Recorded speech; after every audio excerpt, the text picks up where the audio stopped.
Все одна маята, и никто рассказать не умеет. Что было, то и будет, и что творилось, то и будет твориться. И нет ничего нового под солнцем. Бывает, скажут о чем-то: смотри, это новость. А все уже было в веках, что прошли до нас. Много масок у истории, неисчислимы они. Одна из этих масок — Это маска правосудия.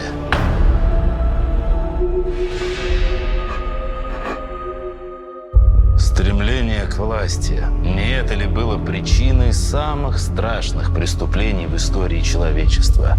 У всех на слуху имена кровавых диктаторов прошлого столетия. И сегодня многим кажется, что ошибки прошлого уже никогда не повторятся. Но стоит приглядеться, присмотреться к истории, и становится понятно, что ощущение собственной уникальности, которое так часто двигало правителями, чаще всего становится причиной преступлений, которым просто нет оправдания. Презумпция невиновности, пожалуй, одно из величайших достижений в истории человечества. Но в театральном зрелище судебного процесса люди либо про нее забывают, либо же она превращается в фарс. Представьте, что значит откопать тело покойника, вытащить его из могилы и потом доставить в здание суда, чтобы он принял участие в процессе. Вам кажется, что это бред? Нет, это всего лишь исторический факт. В конце IX – начале X века правление римских пап было обычно недолгим. Каждый из них поддерживал интересы той или иной влиятельной семьи. Каждый правил только по несколько лет и умирал обычно быстро и неожиданно. Формоз был одним из таких пап, но ему повезло меньше других. Политические противники не оставили его даже после смерти. Формоза не стало 4 апреля 896 года.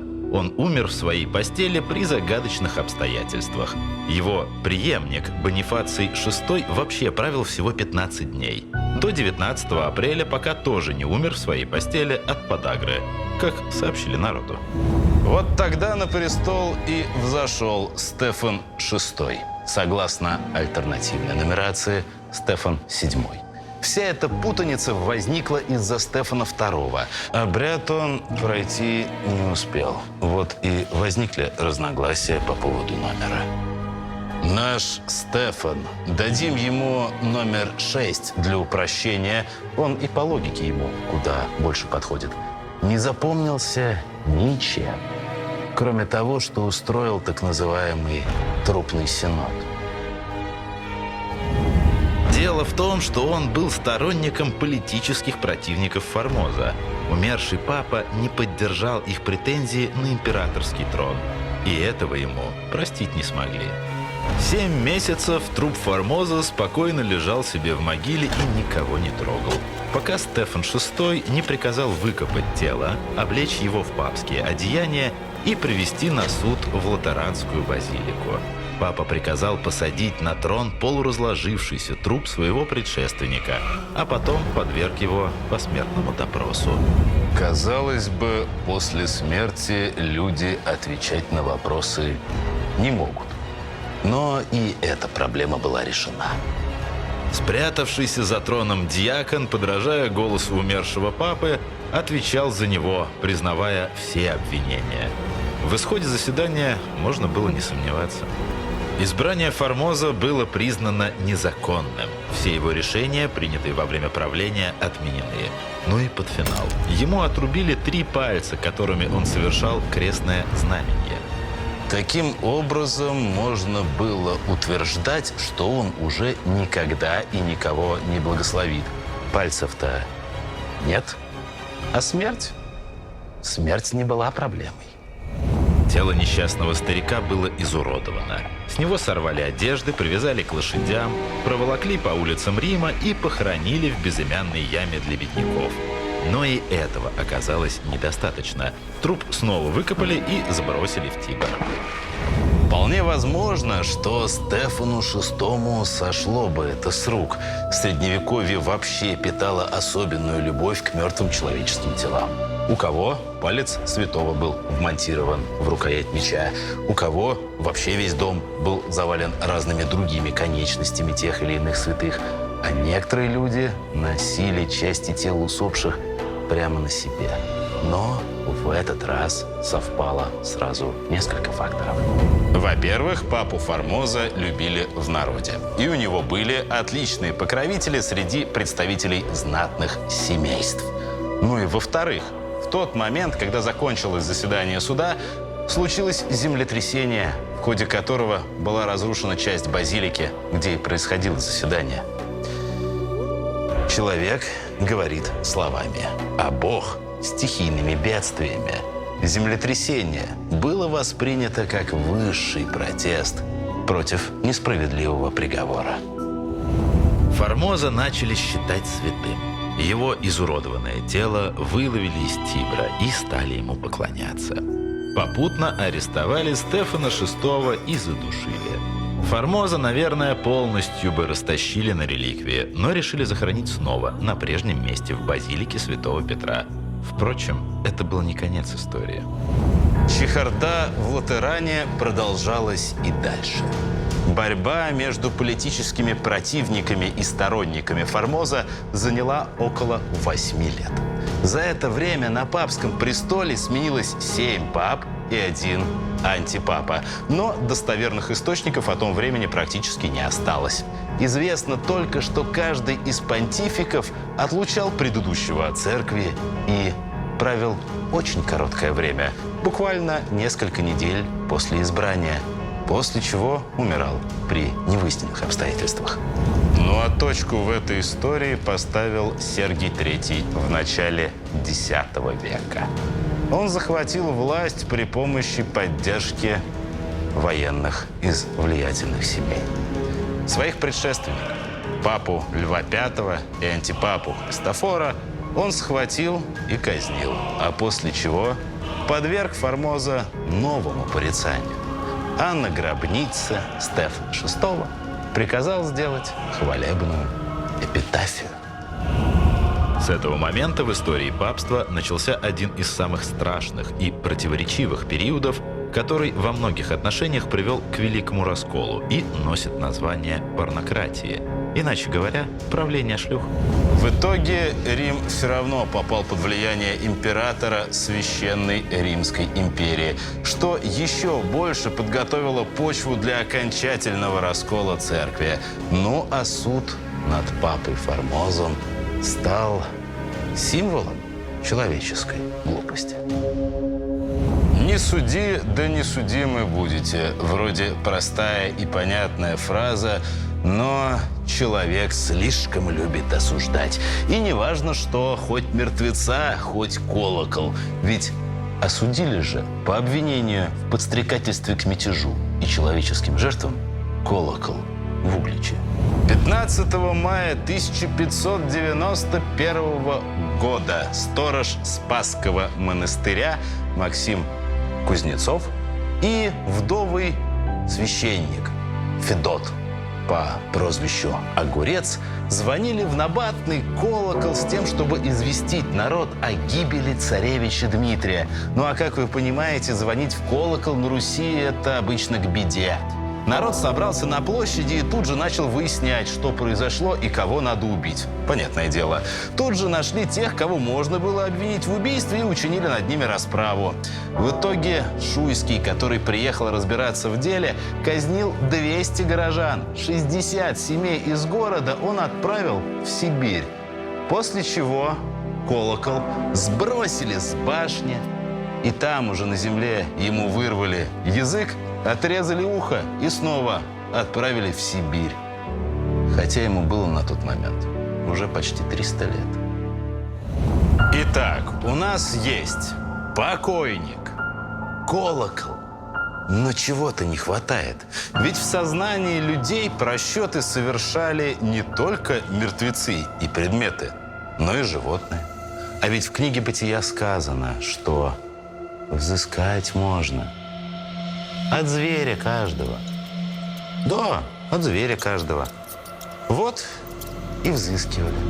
Судебные процессы над животными в Средневековье были очень популярны. Судили свиней, быков, петухов. Устраивали даже массовые процессы над слизняками, пчелами, ну и, конечно, мышами и крысами. Кстати, грызунам удалось извернуться и выиграть процесс. А знаете все почему? Потому что нашли себе хорошего адвоката.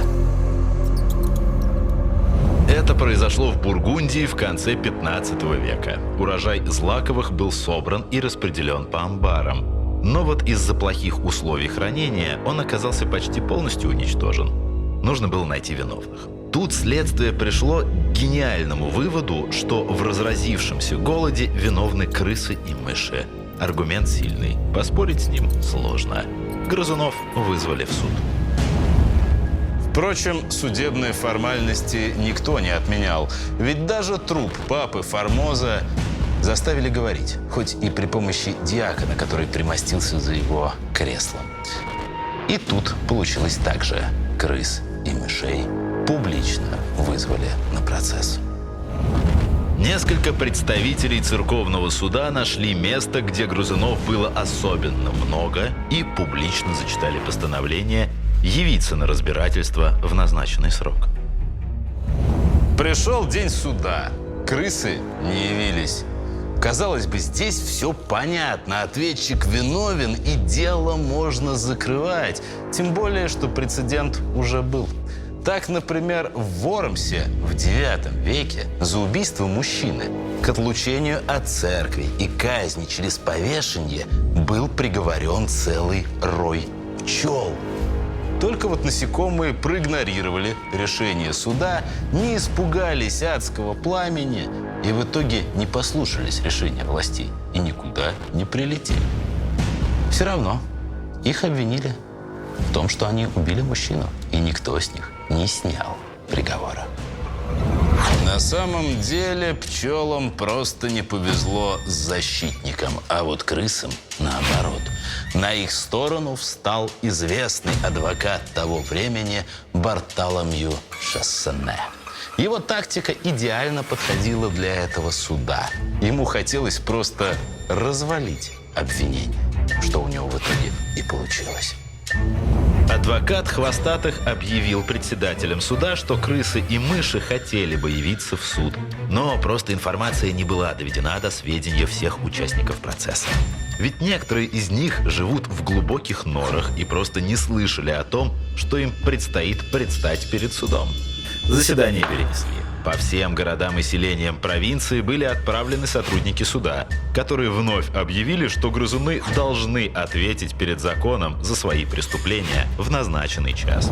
Мохнатые рецидивисты снова не явились, но их адвокат опять нашел, что сказать. По его утверждению, грызуны уже готовы были отправиться на заседание суда, но не смогли прийти из-за большого количества опасностей, поджидающих их по дороге. Ведь совы, кошки и другие хищники постоянно ведут на них охоту. Исходя из этого, именитый защитник предложил новое решение. А именно, он предлагал выдать грызунам охранную грамоту, согласно которой их никто не мог бы тронуть в дороге. И да, на это по идее должны были согласиться, ведь подобные прецеденты тоже были. Выдали ведь подобную грамоту реформатору церкви и проповеднику Яну Гусу, который должен был явиться на Вселенский собор в Констанце, чтобы рассказать о своих воззрениях на религию и церковь. Да, грамоту действительно выдали, и она действительно сработала. Ян Гус легко доехал до Констанца, но как только он приехал, его тут же арестовали и сказали, что в документе ему гарантируется только свободный проезд до места, а вот его сохранность и жизнь уже на месте. Документом не подкреплены. Яна Гуса бросили в тюрьму, обвинили в ереси и в итоге сожгли на костре. Люди, правда, этого решения не приняли, и на следующие 15 лет в центральной части Европы вспыхнули очаги религиозных войн. Поэтому крысиный адвокат действовал иначе. Он сообщил суду, что его подзащитным нужна не только грамота, но и прописанная в документе материальная компенсация за смерть каждой особи в дороге. Платить за каждую мертвую крысу власти не захотели, поэтому заседание суда вновь перенесли на неопределенный срок, а вскоре дело окончательно потерялось в архивах. Однако бывали ситуации, когда никакой защитник помочь не мог. Советский суд, конечно, называли самым гуманным и справедливым. Только вот вряд ли кто-то серьезно может в это поверить. И если средневековые процессы можно оправдать тем, что люди были глупые, то что они были суеверные, а в современном мире такого происходить не может. Нет, может. Еще как может. А все потому, что глупость – это величина не только постоянная, но, как говорил еще Эйнштейн, бесконечная. И особенно хорошо глупость расцветает в рассветных лучах солнца революции. После того, как в конце 1917 года большевики пришли к власти, началась борьба с религией, особенно активно развернувшаяся с 1918 года. Но вместо просвещения народных масс и открытых уроков по истории религии, нарком просвещения Анатолий Луначарский поддержал идею организации судов над Богом. Одно из самых известных заседаний состоялось в январе 1923 года. На место ответчика была помещена Библия. В клубе московского гарнизона под председательством Льва Троцкого и Анатолия Луначарского началось заседание. Бога обвинили в убийстве, в эксплуатации, в подстрекательстве к убийству, в религиозных войнах. Дали, впрочем, Всевышнему и защитников. Они просили признать Бога невменяемым, но суд отказал. И в итоге Бога приговорили к расстрелу на рассвете. Поскольку обвиняемый лично в суд не явился, а по утверждению свидетелей он находился везде, а не в каком-то конкретном месте, то расстрельная команда из красноармейцев просто выстрелила в воздух. Однако даже с точки зрения пропаганды этот процесс выглядел крайне убого и вряд ли мог хоть кого-то убедить в том, что пули достигли цели. Христа, например, тоже распяли, и что?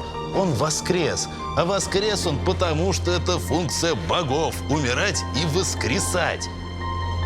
В итоге получилась какая-то совсем уж бесполезная глупость.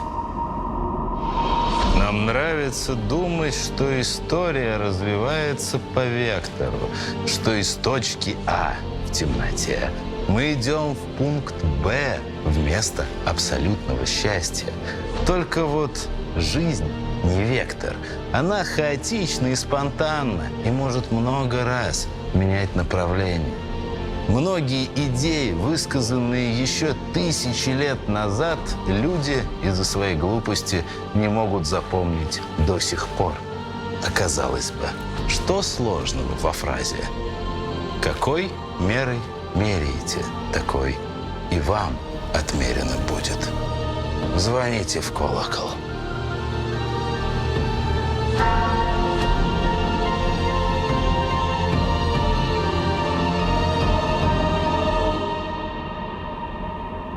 Ставьте лайки, подписывайтесь на наш Инстаграм и на наш Телеграм. Скоро там будут еще и подкасты.